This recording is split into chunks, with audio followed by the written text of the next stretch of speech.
Gledate Gorenjska poročila na GIF TV. Pred dnevi ste se sestali z krajani krajevne skupnosti Lesce.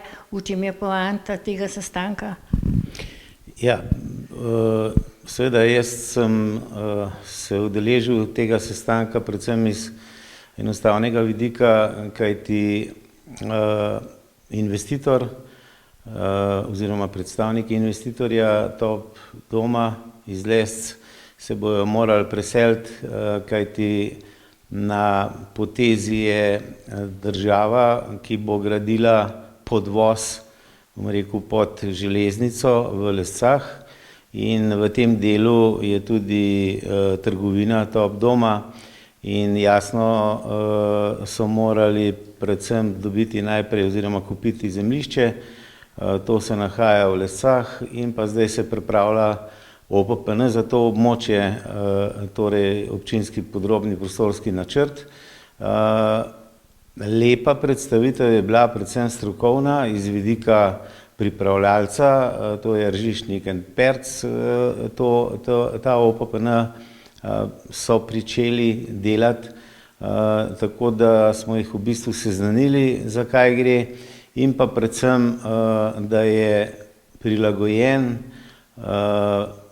umestitvi, da ne bo motil, bom rekel, predvsem bližnje soseske.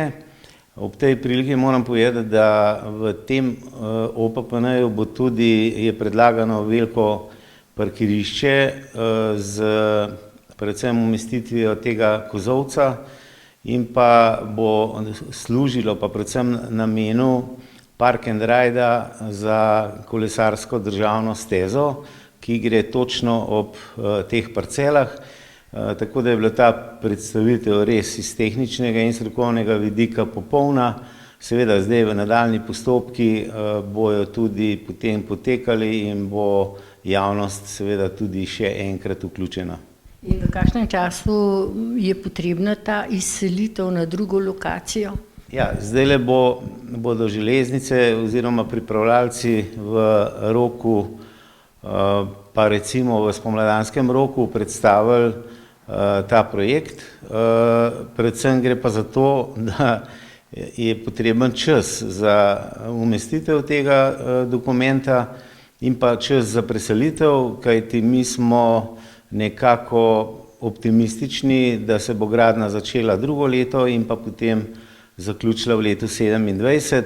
Seveda vse zavisi od državnih financ, kajti vezano je, bom rekel, predvsem ta izvennivojski prehod na posodabljanje tako železniške postaje Lesce kot tudi naše v Lescah in pa Podnartu. In seveda iz danes na jutri se ne da nič narediti in mislim, da je pravi čas, da smo s temi postopki skupaj z investitorji začeli.